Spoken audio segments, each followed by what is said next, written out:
On our first day, we will free the DCI. We will free the KRA from state capture.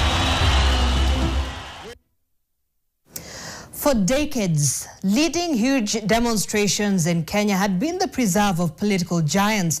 They were organized around a person or a few people, often violent, in many instances taking a tribal angle, and the leaders were individuals seeking political capital. But in June of 2024, something unprecedented happened. A leaderless, partyless, tribeless force emerged, the Gen Z. Fueled by frustration and the power of technology, they took to the streets and rewrote the rules of protests. Well, in tonight's installment of 1,000 Days of Ruto, NTV's Rukia Bule reports on the liberating storm that hit the country, marking one of the lowest moments in the William Ruto regime.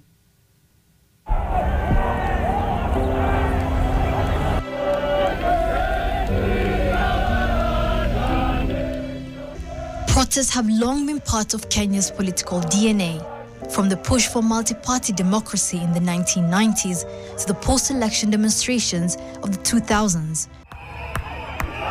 But in June 2024, we witnessed something this country had never seen before. Kenya's protest playbook shifted.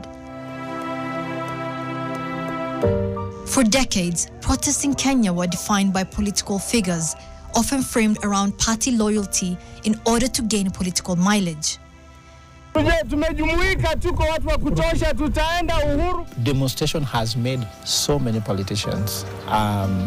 Kibaki was in demonstrations. You look at their future. Uhuru Kenyatta was in demonstrations. The current president, William Ruto, was in demonstrations. Martha Karua was there. Wangari Maathai was there. I would tell you to tell me any successful politician, and I would tell you one that has been very good in demonstration. But in 2024, there were no political bigwigs on podiums, car rooftops, and whatnot. There was a disruption.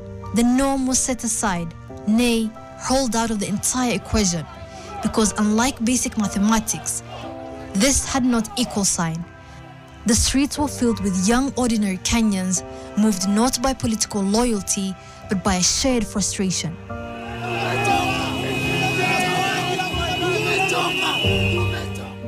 I was scrolling through Instagram and I saw there was this post that was being reposted on rejecting the finance bill. At the time, I hadn't gone through it and I hadn't known much about it. When I realized how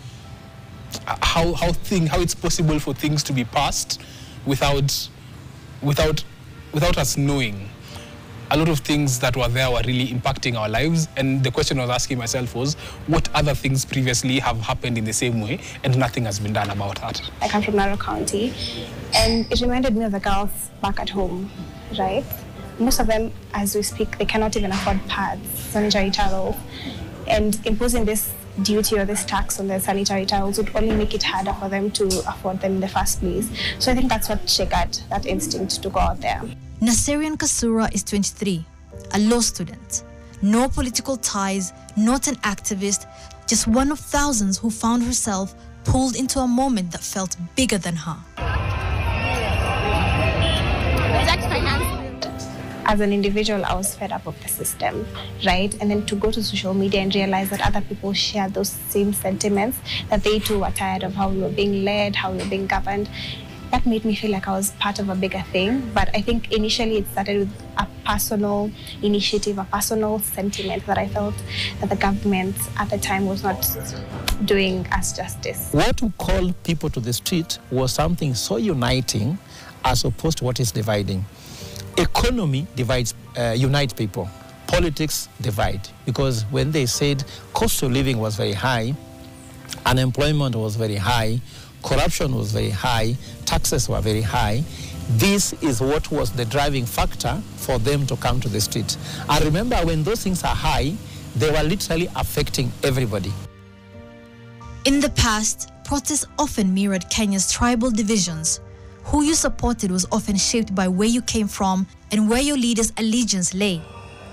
But during the Gen Z-led protests, there were demonstrations in at least 35 of Kenya's 47 counties. There is something that is hidden in that bill that we are not comfortable. For instance, the VAT on fuel. The problem is not revenue. The problem is the mismanagement of these funds. Lack of employment. Imagine this guy is sitting there. We are suffering. What is this? What is this? So at the time, the only thing that mattered was our frustration, our shared anger towards the government, towards the leadership that was in place. That was the only thing that put us together. Neither tribe, class, none of that mattered at the time. Sometimes children of the very many key people in government were being caught on camera on the street protesting against their own father's government. You could see, for example, so many of them were caught in the crossfire. Some of them, for example, you could see now the sons of Justin Muturi. I saw the son of Bungei, who was the police commissioner for Nairobi. So many people are finding them on the streets and they are confronting their own children. Protests in Kenya were often synonymous to violence and looting. Protesters were often armed with crude weapons, stones, name it. But this time, the protesters came armed with water bottles, flags, cell phones, and a playlist. Demonstrations have had a lot of goonship before. Remember, the hardcore guys, they are known people who come from the very poor backgrounds who are being used to do it. And with the June 25th, you saw the middle class, the upper class, the young and the people who actually their parents have the means. No one came from Karen before to do demonstrations. No one came from Lavington. No one came from Muthaiga to do a demonstration. But this time, Muthaigas, the Karens and the Lavingtons and the Kilimanis, everyone was there mixing with the Hurumas guys, and you could see really a national representation of all social classes, but also all genders. And I remember one of the songs they were singing was "Owe, Owe, Owe," and I remember I have a video of myself, and in the background is that song, and it's just so nostalgic to just hear it because of the chants. It's very beautiful. Every time I listen to that video, it takes me back to that very moment. I was alone at the point, but I ended up having people who we were going with, and it felt, and at that point, it really felt like we're all here for the same thing. I don't know you. We really don't know each other. We've met here, but we all have the same goal. So there's tear gas all over. I have water. I help someone with water. Probably someone has a handkerchief that they've not used. Someone is really, really struggling on the floor, and they help them. So it really felt like the union that was there was, I've actually not seen union like that before. Despite shaking the streets, the young protesters were dismissed and underestimated by many leaders, especially those in the administration. Some even branded the young protesters as keyboard warriors with no real power. Wale wengi unaona wakiandamana Nairobi, wameshika simu ya iPhone, wanajiita Gen Z, wanafika kwa maandamano na Uber, wanatoka maandamano, wanaingia KFC kukula kuku na minofu. Now, when these guys were running out of parliament and they were running for safety, they couldn't believe it. There was something whereby there's a generational change that was there that was so unprecedented, even to the current leaders, even the intelligence was completely unaware.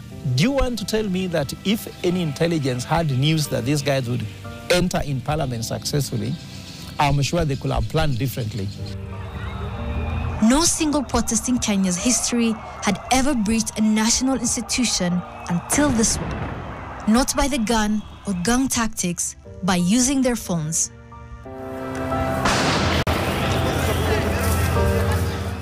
They turned protests into a digital movement, mobilizing through live streams, sharing safety tips with strangers, and using humor as both shield and a strategy. Zamwezi kwa tu mnatumia pilipili flavor, si pakeni mint ka vape. Copy vape mtengeneze tear gas zingine. I remember being very green about it. The only thing that I knew was on X, we'd been told we meet at Nation Center actually. So we met outside Nation Center, and that was the only information that we had. So the plan was, let's meet either there or at Archives, and then we're going to find other people who are mobilizing us, other protesters, and then from then on we could just, go with the flow. In fact, if you even look at the AI, the artificial intelligence, which are even generating posters, generating a lot of things. People, I could see civil society coming with their own posters. Then they found the young people had a better way to send a message than the previous one. Mapambano, those things were not there. They come with a creative message. I'm concerned that taxes are too high. I'm concerned. I'm having an early death. I'm concerned. There's no employment. They had very nice, catchy ways to send the message that has taught so many people. If you look at any mandamano happening after that, there's a lot to learn from. They used Salimia Huyumtu to share officials' contacts online, turning jokes into a way to expose and pressure those in power. It made everybody remove the feeling that I am invulnerable, that I am untouchable, that I am unbogable. So they could find a way just to make your life complex. Some of them, they could even make your kids to send a message to you that daddy or mommy, what you are doing to our country is not good. As powerful as the Gen Z protests were, without a clear structure or leadership, there were signs of trouble and internal conflict, raising questions about what happens next. Towards the tail end of the protests, there was a bit of confusion that came around because we didn't have a leader as to, with regards to where shall we meet, what are we doing exactly. There was a time we had planned to go to the JKIA, so other people had gone there, other people were in town. So there's a problem when there isn't like a structured form of leadership. When power falls on the street during this kind of Gen Z uprising, the next most organized group takes over. Had they had any formation, they could make the call and be part of government for now, or at least take over the whole government. But because they had no organized leadership team, when they were going to settle and saying, we are going to remove the president, so if you are, so who is your leader, take over? As the events on June 2024 turn a year old, one thing is clear. Kenya's political landscape has changed. Young people are no longer bystanders. I never thought that I'd be part of that decision.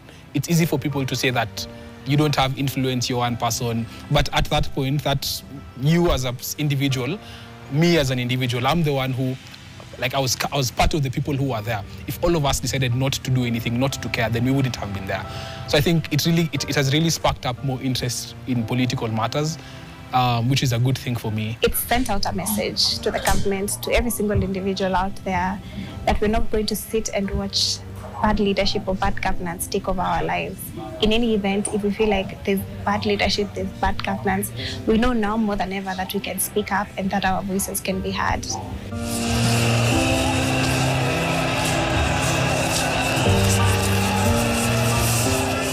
The protests may have gone silent, but the echoes are very audible and visible.